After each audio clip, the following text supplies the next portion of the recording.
Hello everyone, welcome back to another video. Got a bunch of raw cards in my hand. That means these are the cards I've most recently purchased.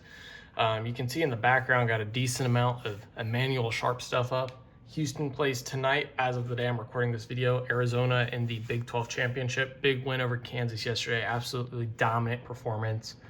Held Darren Peterson to only 14 points. The Jayhawks only scored 47. Much better game than when they played at Allen Fieldhouse earlier in the year. So very excited about that, but let's get into these cards here. So first one, got this one from Probstein. Actually, I really don't buy from Probstein much. I buy from Quick Consign and DC Sports are the biggest consigners I buy from. I had a bad experience with Probstein once. I bought a card and they sent it in a card saver, but with no penny sleeve. It's like, what are you doing? And it was an expensive card too. It was a Lewis Hamilton Gold from 2020 Topps Chrome. So expensive card, but this Kobe, with the LeBron on it, it looks pretty good.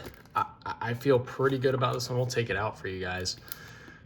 I don't see why this wouldn't get at least a 9. And then obviously if you're getting a 10, this is $1,000 card right now. So centering on the back isn't quite there, but we're sending it to PSA. They don't care. If you send it to Beckett, they care, but I will not be sending this to PSA. I did order some Topps Now stuff for World Baseball Classic, as well as for Bam's 83-point game, just because that stuff I might send some to Beckett because those can black label a bit easier. So maybe I'll take a chance there. Jose Ramirez 2014 Bowman rookie. These are up to about 15 bucks raw now. I remember a couple months ago when I first started buying stuff off of a spreadsheet, this was about $10 card. So raw value's gone up about 50%. Graded value's gone up too. Pretty decent gem rate on these, and a lot of these are pretty clean. People weren't as high on these Bowmans as they were on the Topps rookie, and they aren't worth as much, but definitely worth it with the margins now. I mean, you guys probably see this card every purchasing video. Joey Votto, 2008 Topps rookie, future Hall of Famer, one of my favorite players to watch growing up. $3 card. I can't complain. A $3 card, rookie card for a future Hall of Famer. That's great value there. Not looking to grade that one unless his stuff goes way up.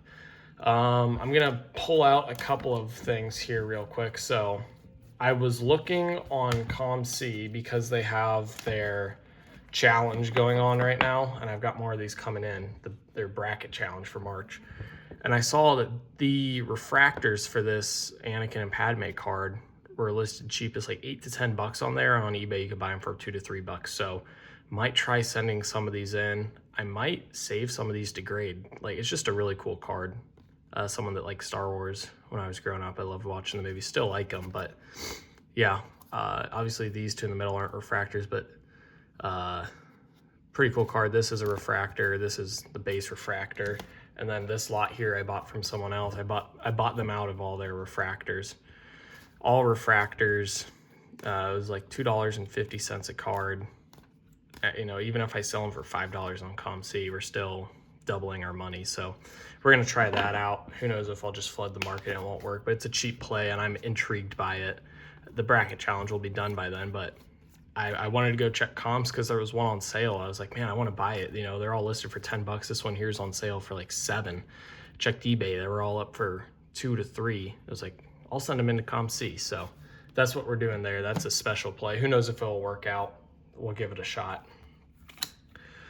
Glass canvas, Allen Iverson. I don't know if I'm going to buy any more glass canvases. I think I've exposed myself enough to them. The only one that might be worth buying is like LeBron. He's got a high gem rate. A lot of these other gem rates, the gem rates on these are dropping. So, I've got to adjust. PSA 10s have solid value. PSA 9s are selling close for raw, so you're not going to lose much. But, I bought them not at release, but, a month or two after release, and bought a few more, obviously.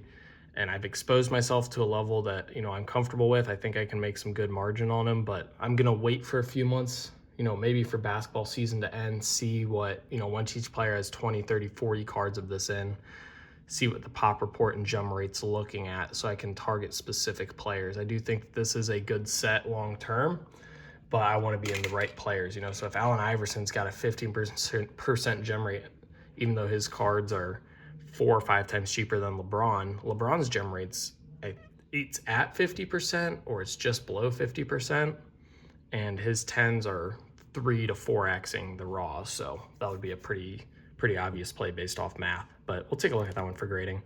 I'm only buying the ones that look really centered. I think that the surface just depends on the grader you get.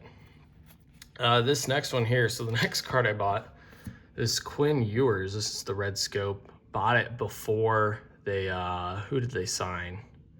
They got rid of Tua, then they just brought in someone else. I forget who they brought in, honestly. But yeah, got this Quinn Ewers, the red scope. I thought that he'd be this year's starter. He's in a QB battle now, numbered out of 20. But they throw in a bunch of these raw cards, so I don't care about the My House. But it was a bunch of baseball cards, and these are all 2006 tops. And I don't really have much, but I'd like to collect a lot of the top set if I could. So I'm going to keep these. So I really appreciate this as the throw-in. Man, that's bothering me. I don't know who Ewers' backup is. Or not backup, who would be starting ahead of him. Leave that down in the comments if I don't think of it by the end of the video. I'm going to start picking up Bobby raw cards. Just makes sense to me. $3 to $4 raw right now. You know, if I'm doing the same thing with Machado and Votto, I feel like I should do the same thing with Bobby Witt. I want to do the same thing with Julio, but his market's just so much lower. I do think he's a future Hall of Famer. I just don't know if paying $2 to $3 for his raw cards right now is worth it. But Bobby, you know, I love him, so obviously I'm going to buy it. And then last card that we purchased here, a little bit of a shorter video, but this here is a Francisco Lindor. This is from 2015 Topps Chrome, his rookie debut card. You know, it's a card that has a decent gem rate. I like buying Francisco Lindor stuff. I think that he is one of the best shortstops of the modern generation. A lot of people think that, but, you know, a lot of people were, I don't want to say talking trash, but just thinking he wasn't playing that good when he was on the Mets. He's a top 3 shortstop in baseball. You know, I arguably he's number 2. I think he's number 2 behind Bobby Witt. Someone else can leave another name if they want, but I really do think that that's the pecking order right now. Ellie De La Cruz, not up there. So, yeah, we'll look at that one for grading. So, that was a pretty quick video, but just wanted to showcase some purchases. I'm putting together this COMC submission, so I wanted to get these out here. That'll be my next video, adding a bunch of these to my COMC submission. Maybe I'll grade 1 or 2 of them in the future, but these here are the cards I'm definitely looking at grading. So hopefully you guys enjoyed this video. If you did, be sure to like and subscribe, comment other video ideas, and what you think of these cards down below in the comment section. eBay store, CommC store are linked in the description as always. Thank you guys for watching. 2K for life. Peace.